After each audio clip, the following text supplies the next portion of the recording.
The key to happiness is low expectations, is what Exactly. I I always think tell it's the everybody. same of a product. The key to happiness is low expectations. The key to having a great company is provide low expectations.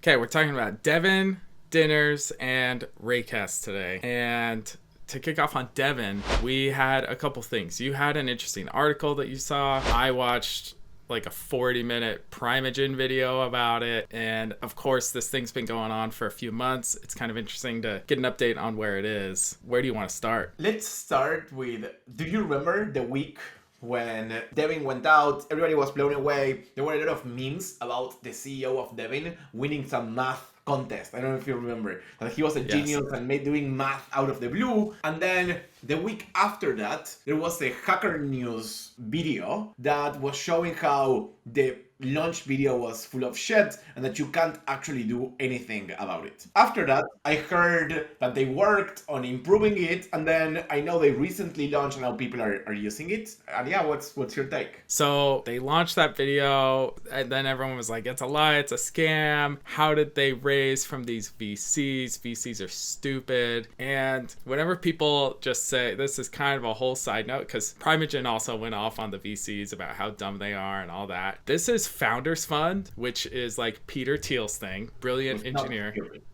He's not stupid. The other main backers are the Stripe founders, the Collison brothers. Not stupid. Another one of them was like Elad Gil, brilliant engineer as well. There was another guy who I think had good credentials. And the founders also are, well, a note about VC, because I see this all the time. And sorry, I'm taking us on a rabbit hole here, but I've just got a rant for all you engineers listening. Engineers always criticize VC from a perspective of how could they fund that product? VCs don't fund products. They fund founders. At least the best ones do. And they fund the founders who they think have enough grit and intelligence to like work their way into a successful product. And this is a case of that, I think. You know, I think the CTO's Scale AI engineer, like they all have credentials in ML and AI. CTO, CEO, all knew AI. They were really good at math. They were research scientists. I think it was a good bet. Like, as you said, you bet on the founders. You bet that they'll be able to do what they say they will. And maybe they will, maybe they won't. But I think it's a good bet because remember that for a VC, for a company to do well,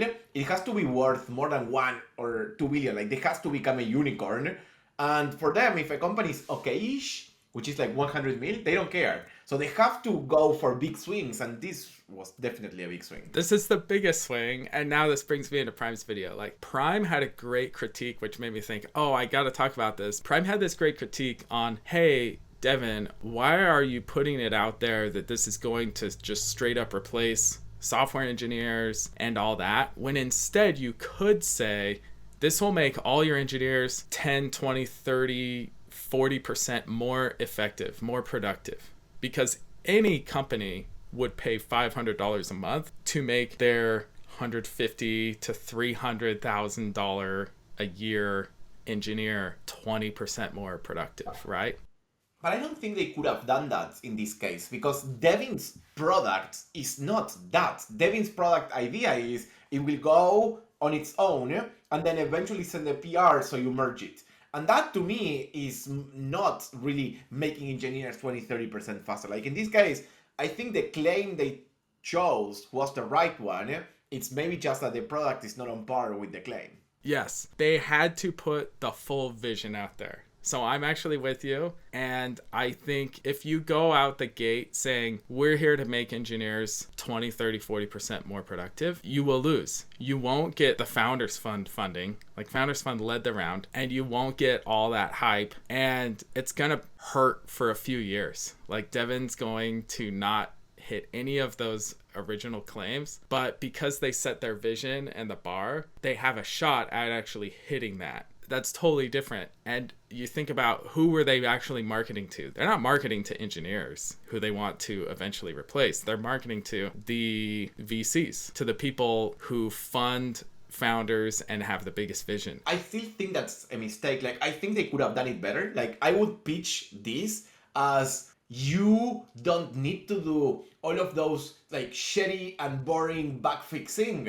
Devin is it's your companion dumb junior engineer who can fix maybe some bugs, fix this thing, fix this other, and then I think like it would still be interesting. It would still be interesting for engineers, and it would still be interesting, I think, for VCs and similar, because it is starting with junior engineers to eventually move to something else. To me, the problem is also that they couldn't accomplish that. Like there were two tweets about it, but Answer AI basically wrote a blog post about this, about saying how the problem with Devin wasn't that it didn't do what it was supposed to do. It was the amount of time it made them lose to understand where Devin got blocked, why, and what the fuck happened. And to me, what's mind blowing is how bad does a product have to be so that two companies, because I saw two blog posts, two companies go above and beyond to actually post about how bad using a product is. Like, it's mind blowing. Like, doing a case study is hard, and most companies are like, okay, this is not good, you just ignore it. But doing a blog post, analyzing the data, writing it, it's so much effort. Like, why would they do that? Like, what's your take on that? To me, it's an engineering blog, you know, and when there's a lot of hype and attention on a thing and you're excited to try it, you want to write about it. A huge portion of engineers will do that. There are lots of great engineering blogs out there. To me, this just feels like such an attractive case of, hey, this is a moment for us to capture some hype, to show that we're trying new things, and also maybe to, you know, ride the wave. You've talked about this before. Whenever there's kind of like a wave of attention on something, if you can ride that a little bit, it's great. So to me, that just feels like this. Now that you say that, there's two things that come to mind. One is, if this is an engineering blog, you use engineering blogs for recruiting. And this is a great way to recruit people, because it's like, we're using the latest and we're trying anything, even if it's shit, but we're trying everything. And the other thing, to me at least, is either they lost a lot of time by doing this. So if they lost a lot of time by trying to track this, by seeing what was fucked up or not working, etc., they were just pissed that not only did it not save time, but it made them lose time. The other thought that I had was, is it related to pricing? Like, this is $500 a month, which is not expensive, to be honest, if you compare to a lot of other services.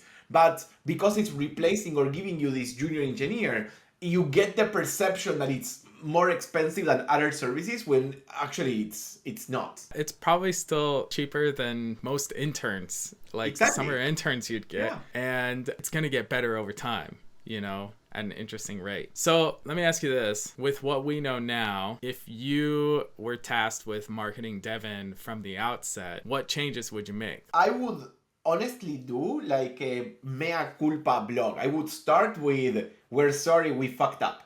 Like, we pitched that it was gonna replace engineers and everything, and we think we can still do that in 5-6 years. But right now, it is a dumb junior engineer.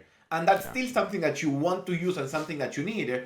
And then you go over some of the claims of what was broken to say either how you could have done it correctly or how you're working on fixing it. But I would treat this as like a post-mortem when the service goes down, like your server goes down and you do a whole post-mortem on what's happening. Like, that to me is the best, because you own it, you double down on your vision, but you say it's in the future, and you change your messaging for the present, which might actually make people expect less of it, and therefore value what it's done, which maybe is not that bad. It's just a comparison of reality with expectations. What if we could go back in time? How would you change it from the outset? I think you still pitch the vision, but I do think you need to pitch like, this is a dumb junior engineer and this is how you use it. Like, I think I saw their docs yesterday and I was like reviewing a bit, and I don't think it's clear enough on how to use it, what tasks are good, how you give it to them, and what to do. And because of that, I think people were left alone, like, you try for whatever you want. And eventually,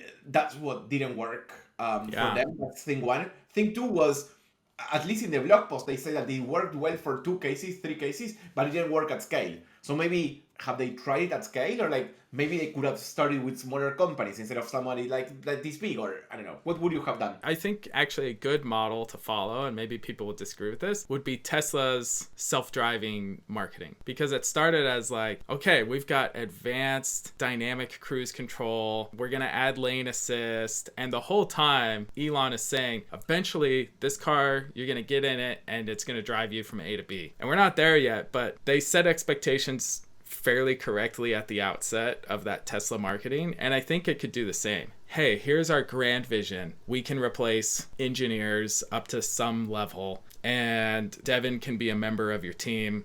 You can have multiple Devins, whatever. Here's where we're starting, and here's our plan to get there. And of course, that plan is going to be accelerated against what the reality is going to be. But that's how I would have approached it. And I think the video, you know, you could be honest about like, hey, we've edited out some parts with this and all that. Because then you don't blow the trust. Because that's the hardest thing to get back now, is putting the tube back in the toothpaste. Like if you did a mea culpa blog now, it still doesn't undo all the trust you've broken, but it would help. But now people are going to dismiss Devin for years, even when it gets good, even when it's, you know, as good as a junior engineer. People will say, oh, that whole thing was a scam, and it will take them years to catch up. Yeah, and I love the idea of the Tesla. I think the Tesla did it well, and that's what I think, like Elon will have a lot of visions. Some will work, some will not. But because some of them worked, people don't remember the ones that didn't. As long as you mention them as a vision and not something that is happening in the next year or 6 months or something like that. And actually, Elon's done this in another place too. Like SpaceX is maybe even a better example. He's like, our vision is to get to Mars, but we're going to start here. And then we're going to land and catch rockets and do all this stuff. And like, we're all amazed. If he had told us we were going to Mars by 2020, we would all hate SpaceX now. But he was careful about that. Maybe that's the lesson here. Everything is about what's the difference between expectations and reality. Not only applies to work, also applies to life. I think it applies to everything. Yeah. The key to happiness is low expectations, is what exactly. I always tell I think it's everybody. the same of a product. The key to happiness is low expectations. The key to having a great company is provide low expectations. Let's talk about dinner. Yeah, so there was a tweet from Paul Klein, and he talked about how they did like a dinner for folks in the space. And what he was saying is that most people are doing it incorrectly. And what he talks about is do not do like first intros or icebreakers, do research on who's coming and assign the seats, and then just make it useful for people instead of your sales speech. I really liked his approach, but I think you can do even more than this. I would love to hear about you. Like, have you done dinners? What's your take on doing dinners? What's your take of on Paul's advice? Yeah, I think it's generally good advice. I think you can do intros in a good way. I mean, the picture he posted, there's like 20 plus people there, so it makes it difficult. And yeah, I think there are things you can do. I think generally it's good advice. And what's interesting is they do lots of events and meetups. And in San Francisco, there's always something to go to. So if you're inviting people to something, you don't want them to regret going to your thing instead of another thing. And you want to be interesting. You want people to build relationships at your thing. And you want to think about what's the vibe and the relationships that people have while they're at your event. But yeah, I know you had more thoughts. Yeah, and I agree with those. I think like on dinners, what I would say is doing, as Paul was saying, like a more casual dinner without a pitch, without anything else, typically works really well. What I've seen that really works is actually inviting not just prospects, which most people do, but also prospects and customers. And I've done something where I sit like 2 prospects on the left, 1 customer on the right. Then 2 prospects on the right, 1 customer on the left. And the idea of that is that your customers are actually selling to your prospects. And this is good in every way, on the sense like great customers get a free 1-2 Michelin star dinner. Prospects gets to the same. And then if your customer sells to the prospects, you can offer them something like a free trip to a conference, some free discount for their company or something like that, depending on what they care about. But I think that's thing number 1. And then what Paul doesn't talk about that I think is important is how do you use the dinner for something else? And something I've done that is a bit creepy but works really well is, let's say it's 20 people On the 20 people, I would seat 4 people from the company inside. So then, among 20 people, there's typically 4 to 5 conversations. And the idea is that you have one of your employees in every one of those conversations, and they're taking notes. Like, they take notes from what was chatted about, what was interesting, what was learned, who said something, etc. And then after the dinner ends, you can do 2 things. One is you follow up with everybody, not to sell them, but rather to give them thoughts on what was chatted about. Not just in your area of the table, but actually in all of them. What did they learn and why? And then people like to increase their ego. So then on those people, you can ask them like, hey, you had a really great quote here. Can I use it? Or something like that. And people will say yes. And then you can share some of those quotes in LinkedIn, in Twitter, in social media. And people will associate then that person to your brand, which I think is fantastic for your brand if it's a known person. So I think those are the type of things that I think you can do to make it better. Last thing that I would say is never do sales pitches. I agree with Paul. The only thing that might be interesting is bringing somebody that people admire. You're doing an AI dinner and you're inviting Greg, like the CTO of OpenAI. Like, sure, people will be happy for him to pitch or talk in the beginning something.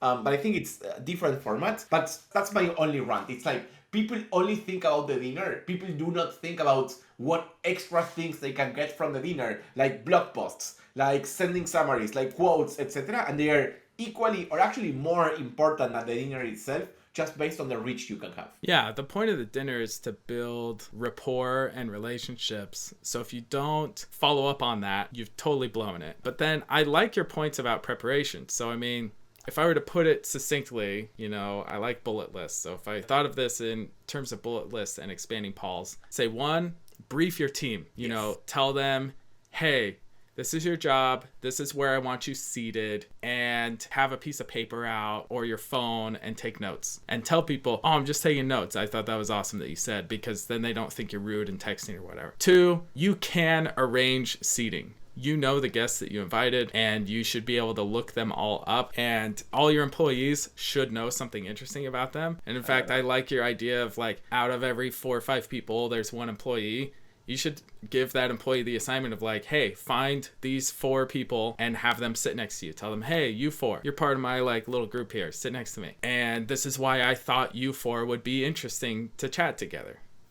Give them a reason why you're doing it. And then 3, follow up. You have to send the follow up, use the notes, have a debrief. Not just, oh, that was an awesome dinner. Good job, guys. There should be a meeting about the dinner that happens afterward and who's following up with who. Hey, is that person ready for a pitch? Or do you just want to send them a nice note or tweet at them or something casually? I think it's important as you're not to sell to everybody that came to the dinner. It's you sell to those that are ready. For the rest, you follow up with conversations that happen. You invite them to another dinner. You build rapport or relationship, what you're saying. But I think understanding that is key. I will say on the pitch, you don't have to pitch, but you do have to tell people who you are and what you do and why you brought them there. If I were Paul at BrowserBase, I'd say, okay, as a reminder, BrowserBase does this and you're all interesting, and I thought we would have a nice dinner because you're all interested in this. And so that's enough for me to spend my VC money on you and not get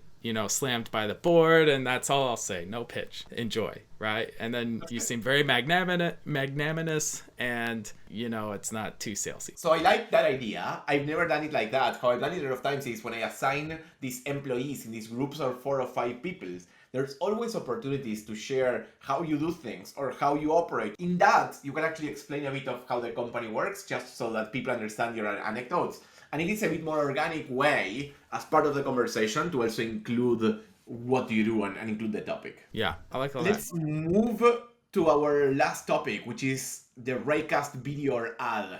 Do you want to talk about it, Hank? Yeah, so I saw this from a couple different places. Raycast did this really well-produced ad, video, whatever they put on Twitter, and it shows this woman basically just struggling to focus. And I loved it. I think a lot of people loved it. And I think the reason is because everybody who works from home or has ADHD or has any sort of anxiety or imposter syndrome, which is like, you've just checked the box on pretty much all the engineers who will see this video, they all can relate to this woman. And then she has this beautiful solution. She pushes the command to start Raycast, and then the room descends into darkness, and it's just her and her work, and it gets done, and it's beautiful, and it's such a relief. Like, there's this nice emotional arc that everybody relates to. It's beautiful. I agree. And they did it all in a minute. And what I liked about it is it's an emotional video. Like,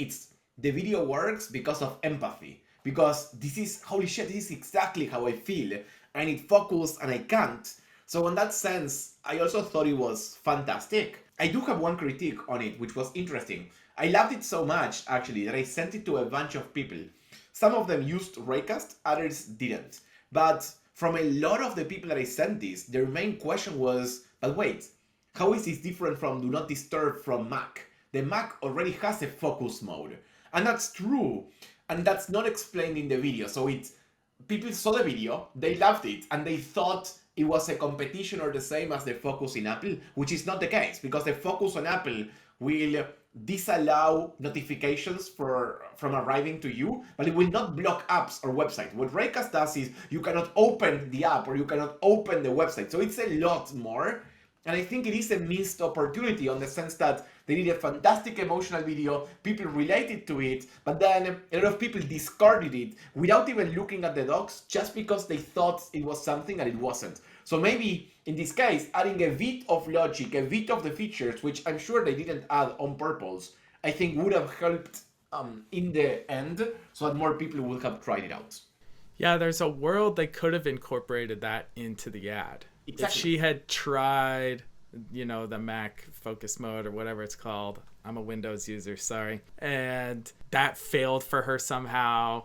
Exactly. Then that would complete that. What I was also thinking about was if this had been designed by a different team, I think what most people would have done, and maybe there is a Raycast video of this somewhere, they would have talked about the importance of focus, how we've all heard the stat of, oh, if you get distracted, it actually takes you 45 minutes to get back into focus and everything's distracting you. Like, they could have just made a video ad that lists features and talks about that stuff, and it could have been effective, but not nearly as emotionally impactful, right? And this is something we've talked about. This was much better than a feature video. I would have found a way, as you mentioned, on incorporating this, mostly because all of Raycast users are Mac users because there's no Windows version yet. So understanding that would have been important. Thank you everybody for coming today. As always, if you have feedback, let us know. And if not, we'll see you next week. Thank you.